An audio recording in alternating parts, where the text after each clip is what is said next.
الا عندك نصف لتر ديال الحليب اللي يكون فاسد، يعني داز عليه الوقت وبقى لك في الدار وما عرفتي ما ديري به، اجي نوريك شنو ديري به. واحد الوصفه رائعه وكتجي سهله بزاف، والمكونات موجوده طبعا في كل بيت. نبدا على بركه الله، بسم الله. اول حاجه هنحتاجو كاس صغير ديال السكر الخشن او لا نصف كاس.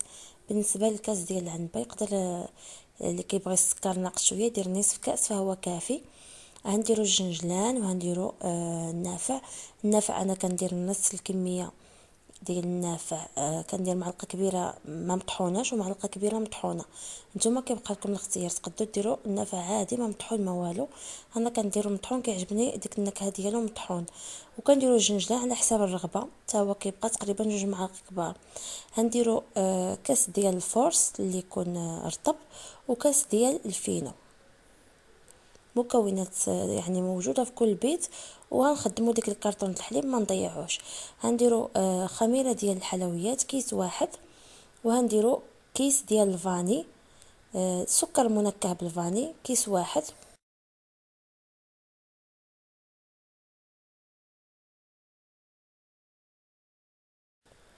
والملح طبعا ضروري، قبيصه ديال الملحه. ومعلقه كبيره ديال الخميره ديال الخبز. صافي نخلطوا المكونات كامله الناشفه مع بعض.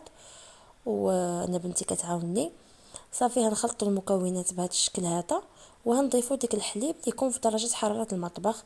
الحليب اللي انا ضاعدي نسيته الصراحه في الثلاجه وبقى حتى داز عليه الوقت، فقلت نوريكم شنو كنقدر ندير به.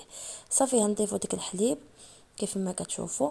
البنات اللي عنده اللبن راه يقدر يدير حتى اللبن. كيجي في هاد الوصفه هذه اللبن او الحليب ضايع او اللي بغيتو.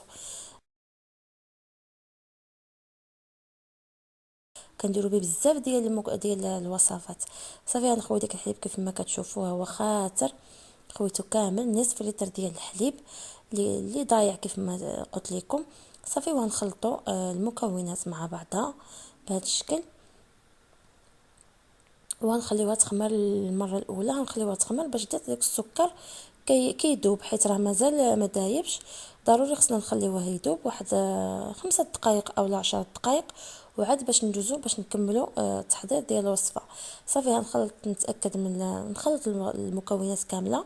وحتى داك الفينو ضروري خصو باش يشرب، خصنا نخليوه يخمر، زعما يكون جاري في الخليط باش كيشرب مزيان. صافي غنخليو ديك الخليط هكا نغطيوه بالفيلم اليمونتير. ونخليوه كيخمر مده 10 دقائق. اذا كان الحال سخون فهي كافيه.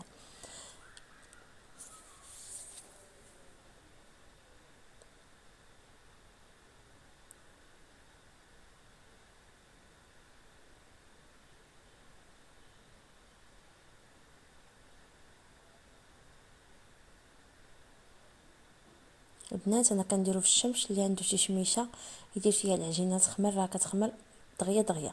صافي من بعد ما دازت 10 دقائق ما كاملاش، عندي البول ديالي سخنات بالشمس فخمرت دغيا كيف ما كتشوفوا العجينه ارتاحت. صافي نضيفوا الدقيق الابيض اللي كيبقى حتى كنجمعوا العجين.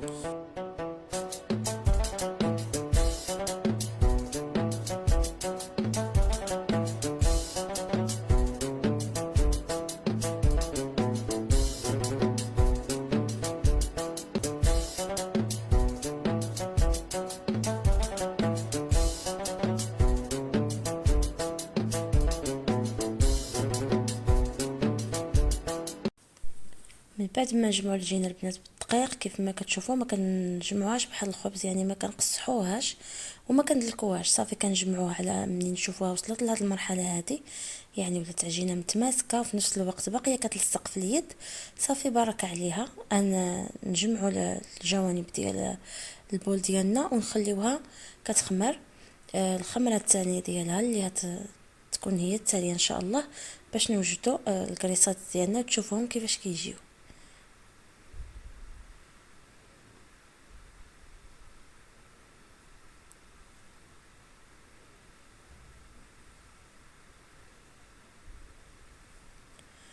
صافي البنات من بعد ما خمرت لي ديك العجين، ضعف الحجم ديالها.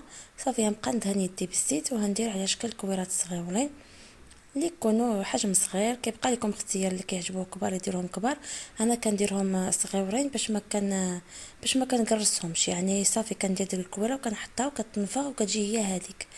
اللي بغى يديرهم كبار راه خاصهم يضغط عليهم شويه باش يتقرصوا، باش ما يجيوش غلط بزاف. من الاحسن يكونوا صغيورين. صافي من بعد ما نكورهم هكا الكريسات ديالي، هندهنهم بالبيض وهندردر عليهم الجنجلان وهندخلهم الفران يطيبوا. راكم عارفين كيطيبوا حتى كيتحمروا، وندوزو باش نشوفوا الشكل النهائي ديالهم ان شاء الله مع بعض.